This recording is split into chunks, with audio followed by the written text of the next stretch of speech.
할렐루야. 네, 지난주에 잠시 저희가 다른 말씀 보다가 다시 마가복음으로 돌아와서 마가복음 10장 완악함이라는 제목으로 함께 말씀 나누도록 하겠습니다. 이번 주도 흰 글자는 제가 읽고요. 여러분은 노란색 글자를 함께 교독하시는 걸로 말씀 함께 나누도록 하겠습니다. 함께 읽겠습니다.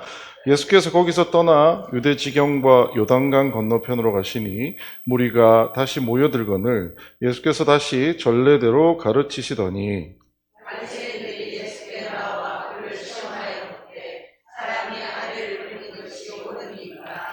대답하여 이르시되 모세가 어떻게 너희에게 명하였느냐. 이르되 모세는 이혼 전서를 써주어 버리기를 허락하였나이다. 예수께서 그들에게 이르시되 너희 마음이 완악함으로 말미암아 이 명령을 기록하였거니와 창조 때부터 사람을 남자와 여자로 지으셨으니 이러므로 사람이 그 부모를 떠나서 그 둘이 한 몸이 될지라. 이러한즉 이제 둘이 아니요 한 몸이니 그러므로 하나님이 짝지어 주신 것을 사람이 나누지 못할지니라 하시더라. 집에서 제자들이 다시 이 일을 물으니 이르시되 누구든지 그 아내를 버리고 다른 데 장가드는 자는 본처에게 간음을 행함이요 또 아내가 남편을 버리고 다른 데로 시집가면 간음을 행함이라. 아멘. 너무나 유명한 구절이죠. 이 구절 언제 많이 들으셨어요? 네, 결혼식 가면 많이 하는 구절입니다. 평생 목사가 되었지만 딱 한 번, 그것도 회사의 후배가 요청을 해서 주례를 딱 한 번 해본 저로서는 이 구절이 아니라 저는 이제 딴 걸로 주례를 했었고요. 이 말씀이 항상 저에게는 결혼식 주례를 조금 피하게 되는 구절 중에 하나예요. 왜냐하면 하나님이 이렇게 짝지어 주신 것을 사람이 나누지 못할지니라라고 하는 저 부문 때문입니다. 여러분, 과거에 제가 결혼 정년기일 때까지만 하더라도 우리나라에 뭐 이혼이 별로 없었습니다. 그렇죠? 근데 요즘은 이혼율이 급증하고 있는 것 같아요. 그런 세상에서 과연 이 말씀을 어떻게 해석해야 될 것이냐라고 하는 것들이 참 힘든 문제인 것 같습니다. 자, 그런데 재밌게도 이 말씀을 제가 열심히 공부하고 연구하다 보니 이 말씀이 그저 단순히 이혼에 대한 얘기를 하고 있는 것이 아니다라고 하는 것을 알게 되었어요. 그래서 오늘은 조금 다른 관점에서 이 말씀을 함께 살펴보고자 합니다. 매일 얘기 드리는 게 제가 사는 얘기를 드려야 돼서 송구합니다만 제가 새로운 회사 들어간 지 엊그제 보니까 1년 됐더라고요. 그래서 저희가 가서 하는 일들이 주로 일하는 방식과 태도를 변화시키는 일들을 하고 있습니다. 과거에 기업의 제가 있었던 회사의 기업 문화가 뭐냐면 하던 대로 그 다음에 그냥 뭐라고 해야 되지? 서로 좋은 게 좋은 거다라고 이렇게 기업 문화가 있었다면 제가 들어가고 나서부터는 일에 대한 태도 자체를 좀 많이 바꾸기를 요청을 했습니다. 하던 대로가 아니라 당신들이 계획했던 어떤 일들에 대해서 어떤 결과를 기대했으며 그 결과가 실제 기대한 만큼 나왔는지를 명확하게 분석하고 분석한 것에 따라서 다음번에 그 일을 또 해야 될 때 좀 더 지혜롭게 할 수 있는 방안들을 찾아보는 것이 이제 이 회사의 올바른 일하는 방식입니다 라고 주장을 하는 거죠. 여러분, 듣기만 해도 머리가 복잡해지지 않으세요? 어떠세요? 여러분한테 만약에 어느 날 저 같은 사람이 나타나가지고 이제까지 여러분이 하시는 방식은 틀렸고요, 제가 얘기하는 대로 다시 다 바꾸셔야 돼요. 여러분 어떠실 것 같으세요? 좋을 것 같으세요? 설마요. 안 좋습니다. 매우 싫으실 거예요. 왜요? 나에게 익숙한 방식이 있고요, 이제까지 잘해왔는데 그걸 굳이 왜 바꿔야 되냐는 거죠. 근데 안타깝게도 저라는 사람 자체는 이 회사에 들어갈 때 목표가 뭐였냐면 변화시키는 것이 목표였고 제가 받은 과제 자체가 사람들을 바꾸는 거였습니다. 그러다 보니 저는 사람들이 뭐라고 얘기를 하고 싫다고 하건 말건 저는 이런 일들을 추진해 온 것이 지난 1년의 저의 어떤 일들이었습니다. 사람들이 저를 보면서 두 가지로 평가하는 것을 들었습니다. 뭐냐면 한 사람이 이런 얘기 하더라고. 이사님은 참 심지가 굳으셔가지고 사람들이 이렇게 싫다고 얘기하는데도 그냥 고지고대로 1년을 이렇게 밀고 오시네요. 대단하세요. 굳은 심지입니다. 이렇게 얘기하시는 분이 있는가 하면 또 누군가는 저 뒤에서 가가지고 아우 저 고집불통인 놈 저거 저 어디다 써먹겠냐고 막 이렇게 저를 비난하는 목소리도 많이 듣게 됩니다.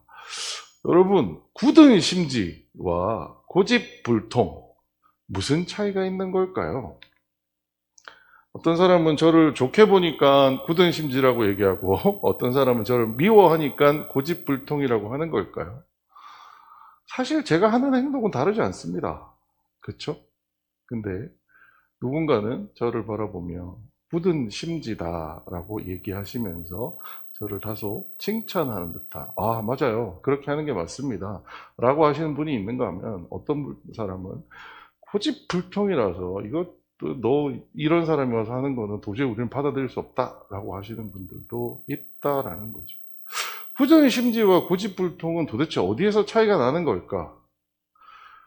제 스스로 고민을 했습니다. 나는 굳은 심지가 있는 사람일까? 아니면 나는 고집불통일까? 요즘 최근 들어서 저의 화두입니다. 아, 나는 굳은 심지를 가지고 변화를 줄창해온 사람일까? 아니면 정말 고집불통이라서 이 회사의 많은 사람들이 싫다고 얘기하는데도 정말 그냥 고집을 부리면서 땡깡 피우다가 결국 쫓겨나게 되는 게 아닐까라고 하는 생각들을 해보게 됩니다. 근데 제가 내린 결론은 저는 굳은 심지 쪽인 것 같아요. 왜냐하면 두 가지를 저는 이렇게 차이를 내고 있기 때문입니다. 끝까지 제가 혹은 우리가 이루고 싶은 것이 명확하다면 그것을 밀어붙이는 것은 저는 굳은 심지라고 생각합니다. 내가 해야 되는 일들에 대해서 명확하다면 그것을 계속 밀어붙이는 것은 굳은 심지라고 할 만합니다. 근데 하지만 결국 나도 후회할 것 같은 섣부름을 가지고서 계속해서 나의 생각을 바꾸지 않고 밀어붙인다면 그건 고집일 거라는 거죠. 제가 저를 굳은 심지라고 평가하게 된 이유는 단 한 가지입니다. 사람들은 지독하게 안 바뀌고 있고 난 안 바뀔 거라고 계속 노래를 부르지만 사실은 많이 바뀌었어요. 그들은 야, 네가 하라는 대로 안 했다 라고 얘기를 할지 모르겠지만 사실은 엄청나게 많이 바뀌어 있어요. 그리고 엄청나게 많이 바뀐 그것이 실질적인 성과로 이어지는 것을 보고 있습니다. 그래서 저는 그것이 저도 결국 후회할 수밖에 없는 섣부른 의사결정이었다고 생각하지 않고 끝까지 제가 있는 친구들과 함께 이루어야 할 어떤 것이기 때문에 계속해서 이 변화를 추진해 나가야겠다라는 생각을 하게 된 것이죠. 이 얘기를 왜 갑자기 교회에 와서 얘기를 하느냐라고 하면 사실은 요 문제 때문입니다. 여러분 똑같은 문제를 가지고요. 우리 신앙에 돌려와서 보면 우리 신앙도 두 가지가 있습니다. 어떤 분들은 단단한 신앙, 야, 저분은 진짜 신앙이 믿음이 뛰어나신 분이야 라는 분이 있는가 하면 또 어떤 사람이 얘기하기를 저 사람 신앙이 너무 고집스러워가지고 저 고집을 누가 이겨내겠어 라고 하는 분도 계세요. 어떤 차이가 있는 걸까요? 여러분의 신앙은 단단한 신앙이세요? 아니면 고집스러운 신앙이세요? 단단한 신앙과 고집스러운 신앙의 차이는 뭘까요? 오늘 본문 안에 저는 이 해답이 있다라고 생각했습니다. 그래서 오늘 본문을 우리가 함께 살펴보면서 우리가 가지고 있는 신앙이 행여나 고집스러운 신앙이라면 여러분 고집은 빨리 버리는 게 맞습니다. 하지만 우리가 가지고 있는 신앙이 단단한 신앙이라면 어떠한 어려움이나 위협이 우리한테 온다고 할지라도 그 신앙을 지켜나가게 되기를 주님의 이름으로 부탁드립니다. 자, 오늘 본문은 이렇게 시작합니다. 예수께서 거기서 떠나 유대 지경과 요단강 건너편으로 가시니 무리가 다시 모여들거늘 예수께서 다시 전례대로 가르치시더니 라고 되어 있습니다.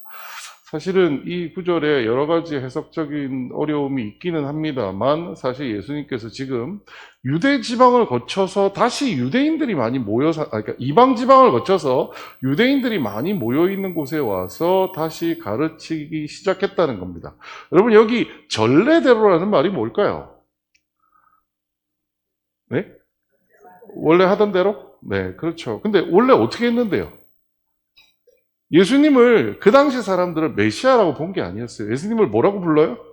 랍비라고 불렀죠. 유대인들은 랍비에게 가르침을 받았는데요. 어떻게 받았을까요?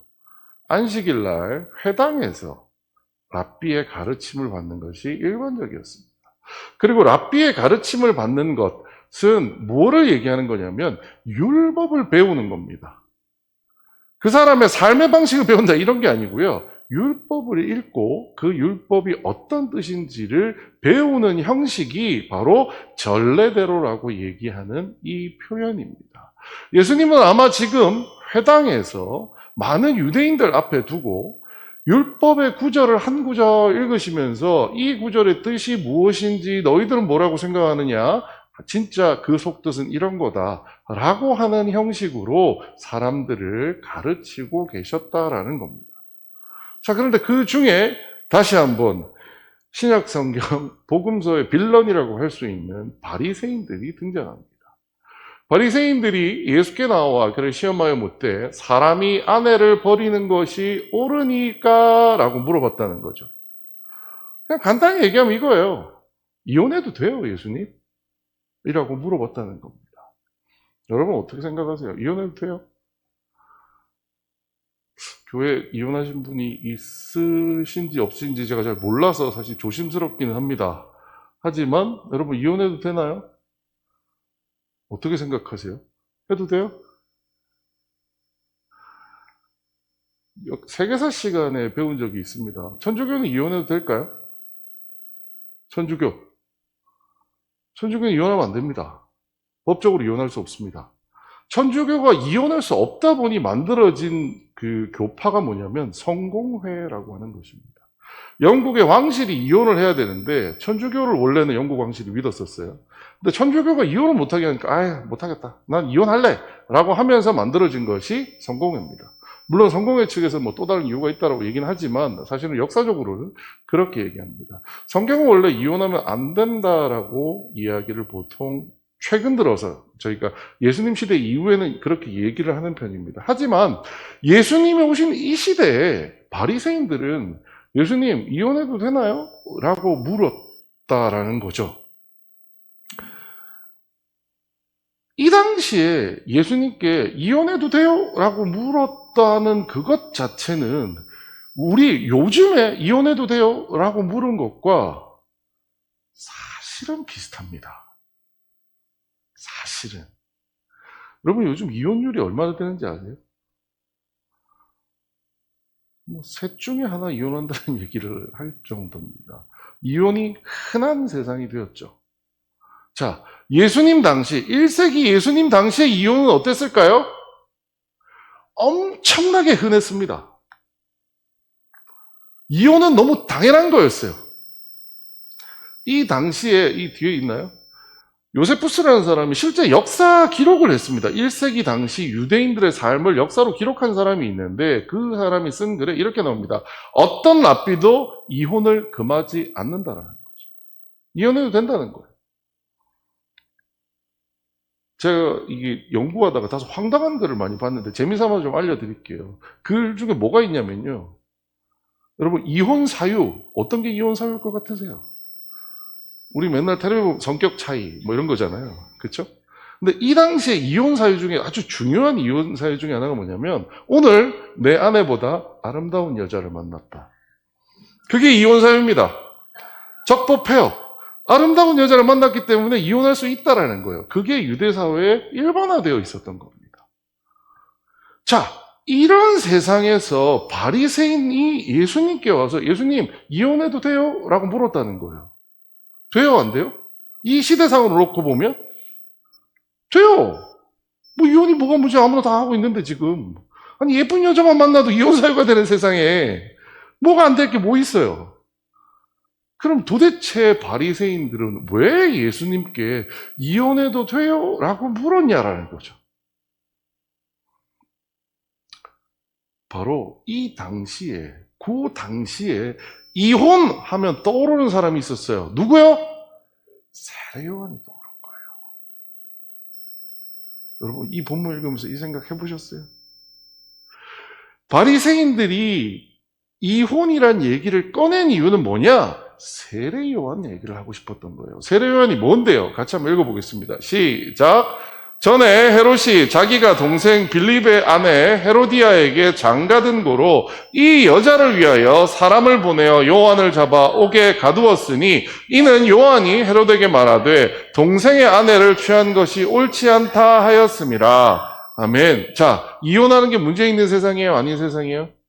아닌 세상이에요. 그런데 헤롯 왕, 그 당시에 유대를 다스렸던 헤롯 왕이라는 사람이 자기의 사촌 동생의 부인이었던 헤로디아를 자신의 아내로 맞이하는 일이 있었던 거예요. 그랬더니 세례 요한이 그 일을 반대하고 나선 겁니다. 그래서 지금 바리새인들이 무슨 얘기를 하는 거냐면 예수님 이혼해도 돼요. 물론 이렇게 이야기했다는 자체는 뭐냐면 예수님께서 이미 어떠한 율법을 읽으시고 그 율법을 해석하는 과정에서 이혼하면 안 됩니다라는 말씀을 비슷하게 하신 거예요, 먼저. 그러니 바리새인들이 옳다거나 하고 이거를 탁 잡은 거죠. 그리고 예수님께 여쭈었습니다. 예수님 이혼해도 되나요? 예수님이 성경에 적혀있는데 이혼하면 안 됩니다 라고 얘기하면 누구 편이 되는 거예요? 세례 요한 편이 되는 거예요. 세례 요한 편이라는 얘기는 뭐예요? 이 시대에 여기 유대를 다스리는 최고의 지도자였던 헤롯 왕을 반대하는 게 되는 거예요. 바리새인들은 예수님을 정치적인 함정에 빠뜨리고자 이 질문을 했다라는 거예요.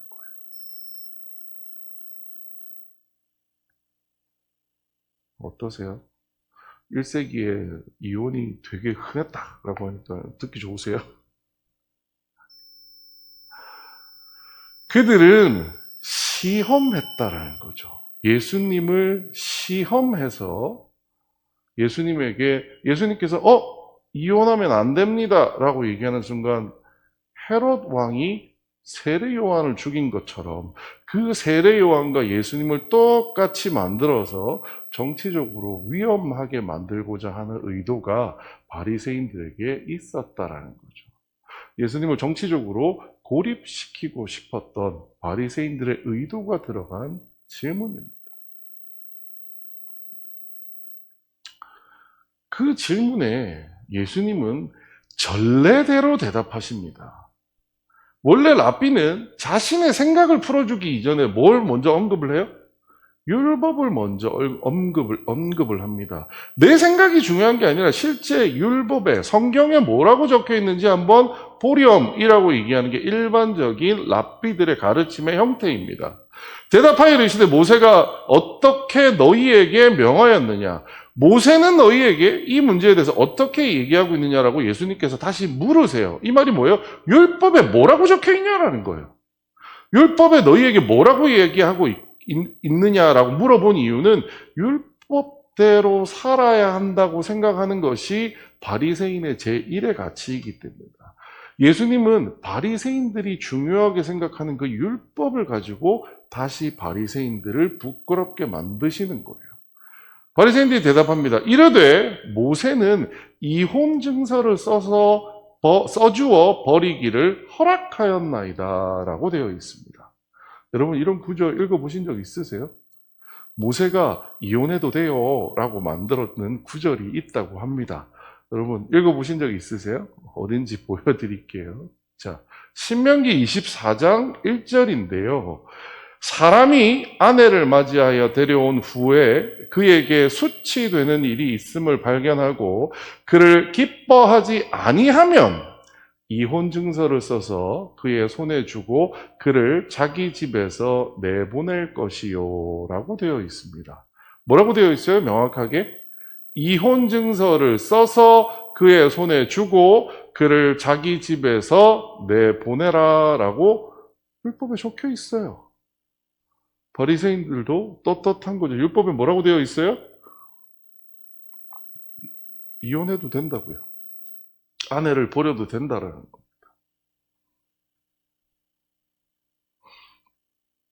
자, 모세의 율법, 바리새인들이 그렇게 주장하는 모세의 율법에도 이혼을 허락했고요.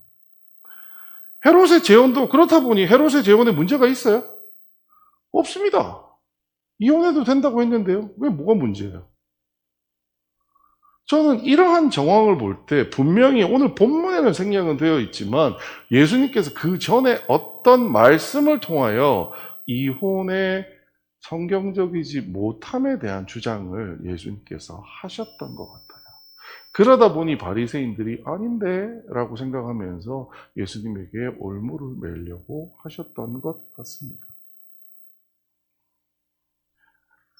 예수님께서 대답을 하시는데요. 저는 성경을 그렇게 많이 오랫동안 읽었는데 이 말이 그 뜻인 줄 모르고 있었어요. 우리 같이 한번 읽어보겠습니다. 시작.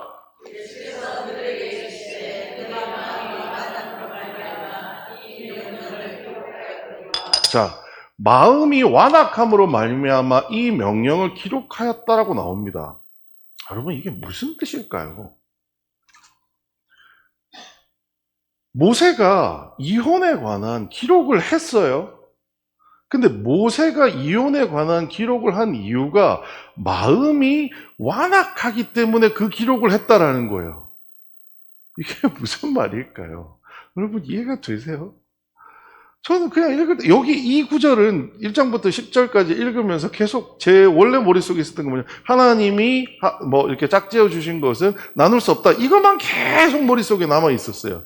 근데 이번 구절에서는, 이번에 제가 이 성경 본문을 읽고 연구할 때는 이 구절만 제 머릿속에 계속 남아 있는 거예요. 예수께서 그들에게 이르시되 너희 마음이 완악함으로 말미암아 이 명령을 기록하였다라는 거예요.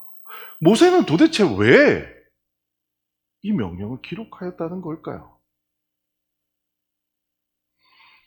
마음이 완악해서 이혼을 허락했다.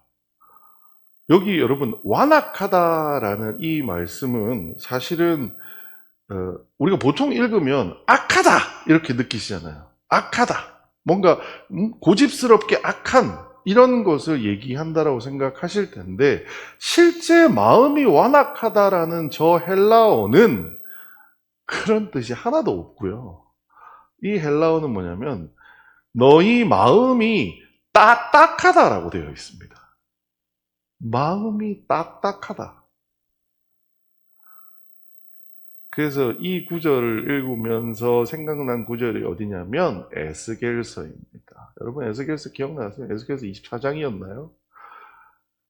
너희의 굳은 마음을 바꾸어 부드러운 마음이 되게 해주겠다라는 예수님이 재림하셨을 때, 예수님이 오시게 되면 우리의 굳은 마음이 부드러운 마음으로 바뀐다라는 구절이 있는데요. 그때 사용된 구절이 이 완악함이라는 겁니다. 자, 성경에 우리가 결혼과 이혼에 관한 구절이 있습니다. 조금 전에 우리가 읽었던 신명기 24장 1절은요, 이혼에 관련된 구절입니다. 근데 이 구절을 누가 썼어요? 모세가 쓴 겁니다. 하나님이 모세에게 가르쳐줘서 모세가 쓴 거는 십계명밖에 없어요. 이거는 모세가 이스라엘 공동체를 끌고 다니면서 살아야 되다 보니 그 공동체를 유지하기 위해서 쓴 법조문이 바로 이 구절이에요. 그렇다면 하나님이 사람에게 주신 결혼과 관련된 구절은 뭐가 있을까요? 제일 유명한 구절 같이 한번 읽어보겠습니다. 맨 위에 있는 두 줄 시작. 이러므로 남자가 부모를 떠나 그의 아내와 말하여 둘이 한 몸을 이룰지로다. 아멘. 창세기 2장 24절 말씀인데요. 여러분 다 아시죠? 사실 하나님이 남녀의 관계에 대해서 하나님이 직접적으로 하신 말씀은 요거 말고 하나 더 있긴 한데 딱 요게 제일 먼저 하신 말씀이에요. 지금 뭐 얘기하신 거예요, 하나님은? 결혼 얘기만 하셨어요. 남자와 여자가 하나가 되어야 할 것이다라는 말씀만 하셨지 이혼에 대한 얘기는 하신 적이 있어요? 없어요? 없습니다. 하나님의 명령은 뭐만 있어요? 결혼만 있어요. 하나님은 이혼의 가능성 자체를 애시당초 생각지도 못하게 만들어 놓으셨어요. 그런데 그렇다 보니 이혼은 뭐예요? 하나님이 하신 명령을 뭐 하는 일이에요?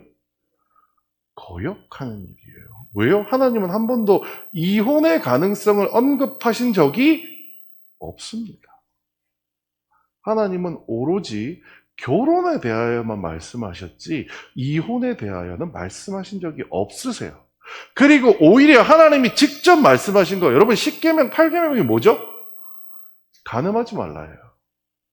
그 결혼 생활을 하고 있는 사람들이 어떻게 살아야 되는지를 말씀하셨지만 헤어지는 이혼에 대한 얘기는 하나님이 말씀하신 적이 있어요? 없어요.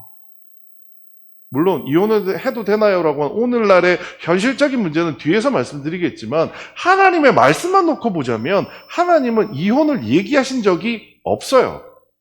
뭐만 말씀하셨어요?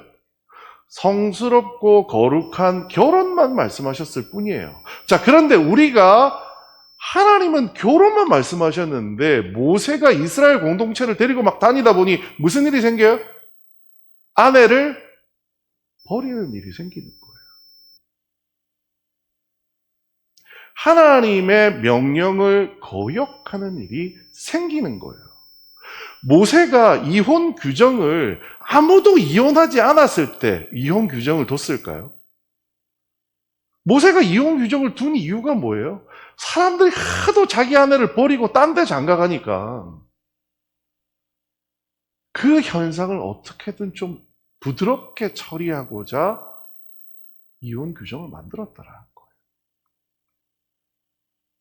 완악함은 뭐냐? 하나님을 거역하는 겁니다. 너희들의 완악함으로 인하여 모세가 그런 규정을 썼다. 무슨 얘기예요? 너희가 이미 하나님을 거역했기 때문에 이런 규정을 만들었다라는 거예요.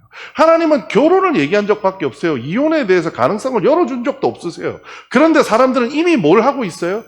아내를 버리기 시작한 거예요. 그랬더니 모세가 그러한 상황을 타개하기 위해서 뭔가 부드럽게 더 질서를 만들기 위해서 어쩔 수 없이 증서를 써서 아내를 주라라는 율법을 만들었다라는 거죠. 하나님을 거역한다는 게 뭐예요? 그냥 내 하고 싶은 대로 산다라는 거예요. 하나님은 결혼밖에 얘기한 적이 없으세요. 그런데 나는요, 그냥 내 아내가 마음에 안 들면 버릴 수 있다라고 생각하는 거예요.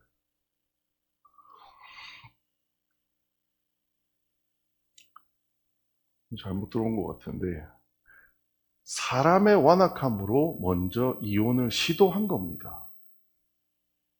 그렇죠? 사람이 완악해서 하나님을 거역하여 하나님은 이혼에 대한 얘기를 한 적도 없으세요. 그럼에도 불구하고 이혼을 하기 시작한 거예요. 자, 이혼을 하기 시작했을 때 무슨 일이 벌어지느냐? 만약에 그렇게 이혼당한 여인이 증서가 없는 채로 살게 되면 무슨 일이 벌어져요? 돌에 맞아 죽어요. 이 당시 율법에는. 그러다 보니 모세는 그 여인들을 보호하기 위하여 이 율법을 만들 수밖에 없었다라는 거죠.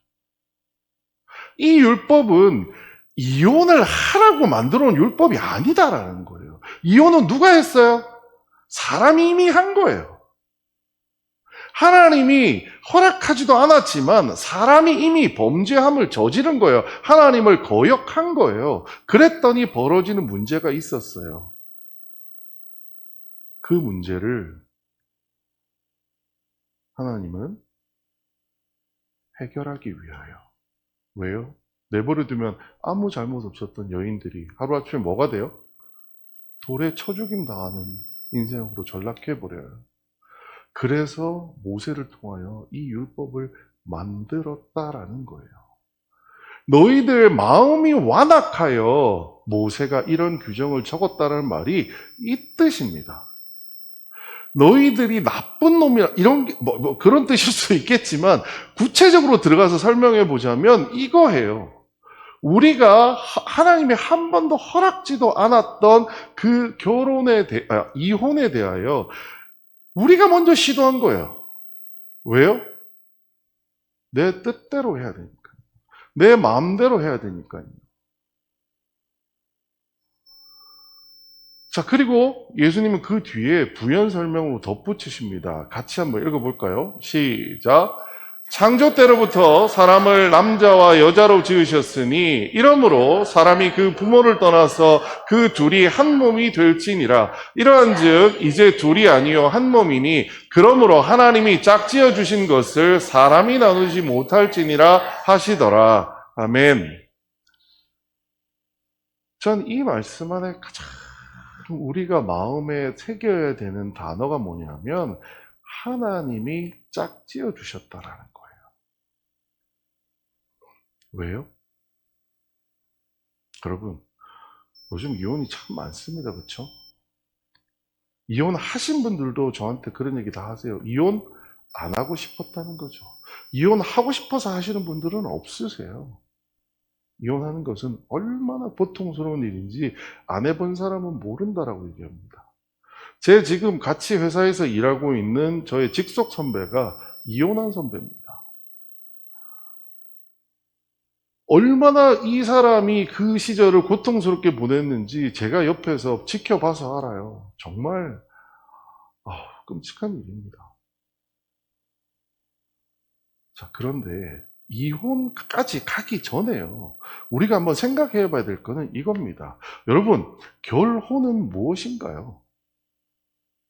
우리가 결혼이 진짜 성경에 나온 대로 하나님께서 짝지어 주신 것이라고 생각을 하나요? 어떻게 생각하세요? 어쩌다 보니 내가 이런 인간을 만나가지고 지금 이러고 사는지 모르겠어요. 여러분 다 그러고 살지 않으세요? 인생 다 그런 거 아니에요? 네? 내가 이런 인간 만나가지고 내 인생을 쪽박 찼다. 이러고 생각하지 않으세요? 그런데요. 여러분 우리가 교회를 다니지 않는 사람이라면 그렇게 생각할 수 있습니다. 그런데 우리가 교회를 다니고 성경 말씀을 믿고 하나님을 믿는 사람이라면 우리는 뭐대로 살아야 돼요? 말씀대로 살아야 돼요. 말씀에서 뭐라고 얘기하는데요? 하나님이 짝지어 주셨다는 거예요. 여러분 부부 있으시면 서로 쳐다보세요. 하나님이 보내주신 남편이에요. 하나님이 보내주신 아내예요. 여러분 결혼할 때 그 좋았던 사랑은 그건 깜짝 내 눈이 속았던 거라고 치자고요. 콩깍지가 씌었다고 생각하자고요. 그럴 수 있어요. 하지만 그 콩깍지가 벗겨지는 순간 우리는 뭘 발견해야 돼요? 하나님이 주신 사람이라는 거예요. 하나님이 주신 사람이에요. 아무리 답답해도요. 아무리 미칠 것 같아도요. 하나님이 주신 사람이에요. 하나님이 짝지어 주셨다고요. 네? 하나님이 짝지어 주셨다는 사실을 우리 마음에 받아들이고 이 사람을 다시 한번 보자고요. 보세요, 옆에. 응? 우리 부인들, 남편들 계시면 옆에 다시 한번 보세요. 하나님이 보내주신 분이다. 어떻게 하는 게 사랑이라고요? 가치를 추구하는 게 아니라 가치를 부여하는 게 사랑입니다. 하나님이 나한테 이 사람을 보내준 거예요. 왜 보내주셨겠어요? 멀쩡한 사람 보내줬을 리가 없잖아요. 하나님이 사랑하라고 보내주셨다. 우리에게 뭘 주셨다고요? 사랑하라는 그 법을 주셨어요. 그런데 그 법의 사랑이 진짜 사랑이 뭐라고요? 가치를 부여하는 사랑을 해야 된다는 거예요. 그러면 내 옆에 있는 사람은 가치가 충만한 사람이에요? 가치가 없는 사람이에요? 가치가 없는 사람이에요. 이제 이해가 되셨어요?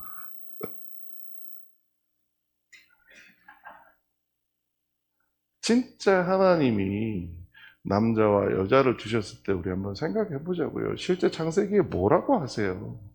남자의 갈빗들, 그러니까 여자를 왜 만드시느냐고 보면 남자가 혼자 있으니까 사람 같아요? 아니에요? 사람 같지 않은 거예요. 뭔가 가치가 엉망인놈이 되어가는 거예요. 그러다 보니 여자를 통하여 이게 좀 사람 되라라고 이렇게 만들어주신 게 여자라는 거죠. 그렇지 않나요? 아멘 하셔도 돼요. 성경에 나온 얘기니까. 우리에게 있어서 결혼이 그러한 것이어야 한다는 거죠. 뭐요? 내가 마음에 들지 않고 더 예쁜 여자를 만나든 더 좋은 사람을 만나더라도 이 사람이 누가 주신 사람이라고요? 하나님이 주신 사람이라고 생각했다면 우리는 섣불리 이혼이라는 생각을 하지는 않지 않았을까라는 생각이라는 거죠. 결혼 정년기에 있는 청년들이라면 생각해야 됩니다. 내가 이 사람과 결혼해야 된다라는 생각을 할 때 우리 꼭 이 생각해야 돼요. 뭐요? 하나님이 보내준 사람이 맞는가? 내가 그냥 좋아서 와, 저기 잘생겼다. 와, 너무 예쁘다. 이걸로 내가 누군가를 만나고 있는 게 아닌가라고 한 번쯤 우리 생각해 봐야 돼요. 왜요? 결혼은요, 하나님이 시켜주시는 거예요. 왜요? 성경에 그렇게 적혀 있어요. 저는 뭐 팔불출이라고 하셔도 상관없지만 저희 아내 처음 만났을 때는 내가 왜 이런 사람과 결혼하지? 라고 한참을 생각을 했는데요. 시간 지나고 생각해 보니까 하나님이 이래서 나한테 우리 와이프를 보내줬구나. 부족한 게 없이 훌륭한 사람이냐고요? 아니요. 저 여기서 한 3시간 동안 떠들 수 있어요. 저희 아내의 단점이 뭔지. 하지만 이제는 그 단점을 입 밖에 잘 안 꺼냅니다. 왜요? 하나님이 저한테 주신 거예요. 하나님이 이런 사람을 저한테 보내주신 이유가 저는 이제는 알겠어요. 왜 이 사람을 나한테 보내주셨는지. 나에게 부족했던 어떤 가치를 저희 아내를 통해서 채워주시려고 제 아내를 저에게 보내주셨구나라는 생각을 합니다. 우리가 오늘 이 본문을 통해서 먼저 생각해야 되는 부분은 이혼이 아니라 결혼에 대한 문제입니다. 그 결혼에 대한 문제도 사람이 만나서 결혼하는 관원상제라고 생각할 문제가 아니라 심지어 창세기라고 얘기하는 에덴 동산에서 추방되기 전에 만들어진 제도가 뭐예요? 남자와 여자가 둘이 하나가 되어 한 몸이 된다라는 그 결혼 제도라는 거예요.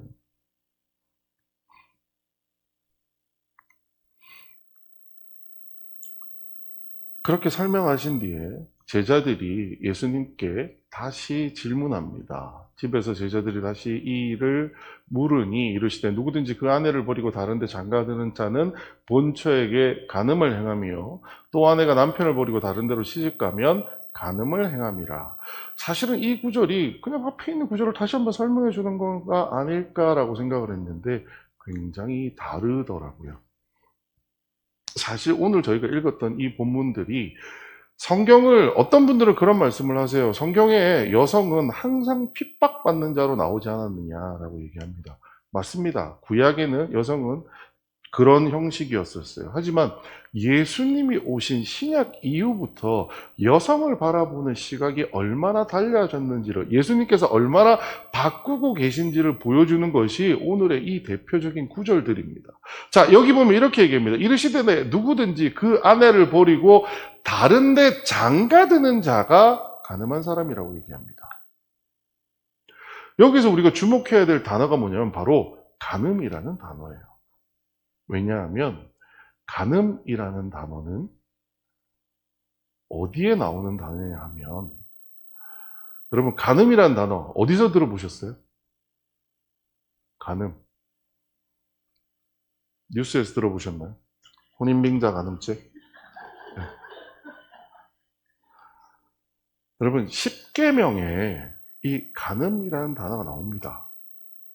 10계명 10계명이 뭐죠? 10계명은 모세가 자신의 공동체를 유지하기 위하여 적은 법률이 아닙니다. 10계명은 누구한테 받아온 거예요? 하나님께 받아온 거예요. 근데 그 하나님께 받아온 것에 뭐가 나와요? 간음하지 말라라는 구절이 나옵니다. 하나님은 분명히 명령하셨어요. 첫 번째, 둘이 모여 한 몸이 될지니라고 명령하셨고요. 두 번째는 뭐 하지 말라고요? 간음하지 말라고 얘기한다라는 거예요. 그런데 지금 예수님은 무슨 얘기를 하고 계세요? 무엇이 간음인지를 얘기해 주고 계세요. 이 간음을 저지르면 어떻게 되는 거예요? 모세의 율법을 어기는 게 아니에요. 뭘 어기는 거예요? 하나님을 거역한 완악한 자가 되는 거예요. 그런데 이 간음이 무엇인지를 설명하는데 우리는 그냥 쉽게 읽게 넘어가는데 사실 이 당대의 사람들이 이 글을 읽으면 굉장히 놀랐을 것 같은 이야기로 채워져 있습니다. 조금 하나를 피해가지고 마태복음 이런 구절이 있어요. 내가 너희에게 말하노니 누구든지 음행한 이후에 아내를 버리고 다른 데 장가드는 자는 간음함이라 라고 마태복음에는 이렇게 되어 있습니다. 자, 여기 보시면 간음이라고 하는 것을 어떻게 정의하고 있냐면 첫 번째, 아내를 버리는 이혼은 간음이에요, 아니에요? 여기 보면 이 구절을 보시면 아내를 버리는 것만으로 간음이 성립하지 않습니다.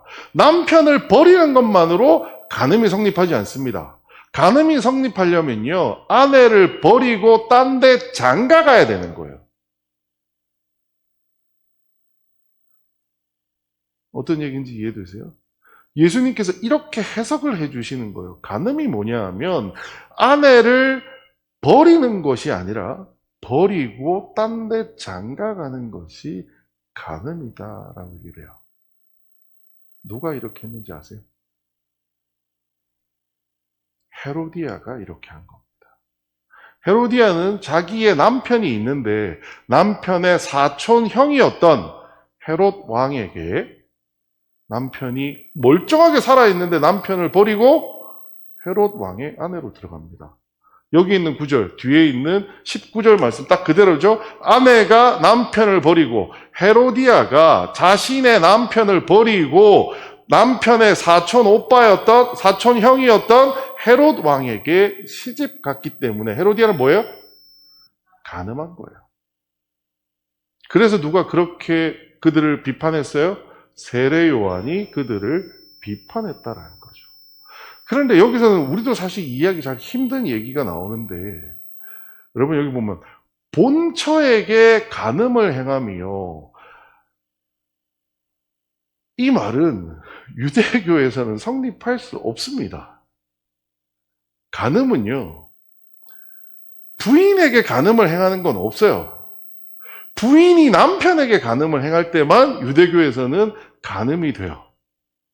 그리고 혹은 남편이 남색을 하다가 걸리면 그건 간음이 됩니다. 하지만 자기 부인에게 간음한다라는 개념은 원래 없었어요. 뭐 이건 좀 복잡한 얘기라서 오늘 뭐 길게 다루지는 않겠지만, 그리고 또 하나, 간음의 문제는 항상 누구에게만 존재했어요? 아내에게만 여자에게만 존재했어요. 여자가 간음하는 것이 문제였지 남자는 간음이라고 하는 걸로 처벌받지 않았어요. 그런데 유일하게 여기서 뭐가 나와요? 남편이 간음하는 것에 대한 이야기를 하고 있는 거죠. 간음은 하나님이 직접 명령하신 십계명을 거역한 행위입니다. 신명기 5장 18절, 그리고 출애굽기 20장 우리가 잘 알고 있는 십계명에 나옵니다. 간음하지 말라라고 한 그 죄를 저지르는 것이 뭐냐? 이혼하는 것이 아니라 헤로디아처럼 이렇게 하는 것이 간음하는 거다라고 이야기하고 있는 겁니다. 오늘 말씀은 한참 우리 뭐 웃기도 하고 이러면서 살펴봤는데요. 그럼 마지막 한번 생각해 보죠. 여러분, 이혼해도 되나요? 어떻게 생각하세요? 이혼해도 될까요? 성경적으로 우리 이혼해도 될까요? 모두가 제 입을 쳐다보고 계시죠? 저 입에서 이제 이혼해도 된다라고 얘기하면, 지금 이혼해야 되나? 설마 그럴 거라고 생각하진 않습니다만, 사실 참 어려운 문제입니다. 율법대로, 하나님 말씀대로라면요, 이혼은 안 하는 것이 맞습니다. 왜요? 하나님이 짝지어 주신 거기 때문에 그래요.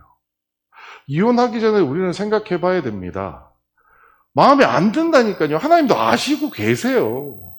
야, 네 남편이 그렇게 아니야. 나도 안다니까. 그러니까 네 옆에 갖다 준 거야. 네 부인이 뭐 대단하다. 아니야. 그러니까 너한테 데려다 준 거야. 그러니 니네들이 좀 서로 가치를 잘 이렇게 부여하면서 훌륭한 한 쌍이 되어봐. 라고 보내주신 거예요. 우리가 마음에 진짜 우리 남편에게 혹은 부인에게 하나님이 짝지어준, 하나님이 보내준 사람입니다. 라고 생각한다면 우리가 생각하는 결혼 생활은 조금 더 나아질 수 있지 않을까요?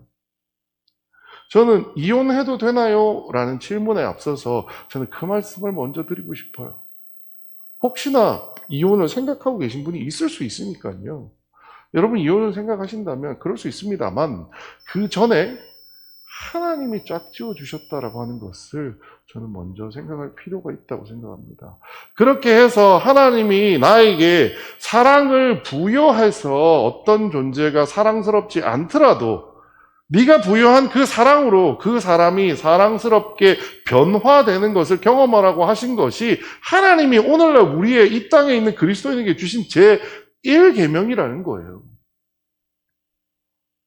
그런 차원에서 우리는 이혼이라는 생각이 들 때 하나님이 짝지어 주셨다는 것을 한 번 더 곱씹어야 할 필요가 있다는 겁니다. 하지만 분명한 것은 현실적으로 저도 많이 봤습니다. 이혼하고 싶어서 그러니까 바람나서 이혼하시는 분들은 여기 성경 구절에 여기 있어요. 마태복음에. 여기 어디 갔냐? 여기. 내가 너희에게 말하는 누구든지 무슨 이유요? 음행한 이유다라고 하면 아내를 버려도 뭐 그럴 수 있다라고 예수님께서도 말씀을 하셨어요.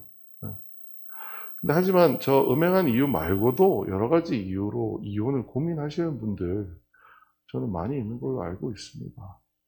저는 그거는 율법의 문제로 성경의 어떤 잣대를 가지고 이혼해도 되냐 마느냐 얘기할 수 없는 문제라고 생각합니다. 여러분, 이혼해도 되느냐? 저는 솔직히 여기에서 공식적인 답을 못 드립니다. 네. 하지만 이혼이라는 생각이 떠오를 때 제일 먼저 우리가 생각해야 되는 거, 혹시나 내가 완악한 사람이 아닌가 생각해 봐야 됩니다. 하나님은 분명히 우리에게 이렇게 명령하셨는데 하나님의 명령을 거역한 채 내 마음에 들지 않는다고 이 사람을 버리고 싶어 하는 것들이 아닌지 우리는 생각해 봐야 됩니다. 그렇다고 한다면 우리는 회개하며 이혼이 아니라 하나님이 보내준 사람에게 가치를 부여하는 사랑을 한 번 더 베풀기 위해서 기도하며 나아가야 할 필요가 있습니다. 그럼에도 불구하고 도저히 안 되겠다 라고 해서 이혼해야 되는 상황이 벌어진다라고 했을 때에도 저는 그 역시도 기도하며 하나님께 의지하는 시간 드리기를 주님의 이름으로 부탁드립니다. 오늘은 뭐 이혼을 해도 되느냐라는 이런 주제의 얘기보다는 우리가 한번 생각해 봤으면 하는 문제는 이겁니다. 완악함의 주제입니다. 여러분, 여러분이 생각하시는 완악함은 어떤 것인가요? 하나님이 말씀하신 것을 내가 임의로 거역하는 것, 그것이 완악함입니다. 우리에게는 그러한 완악함, 오늘은 성경에서는 이혼에 대한 얘기를 하고 있지만 또 다른 완악함이 우리에게는 없을까요?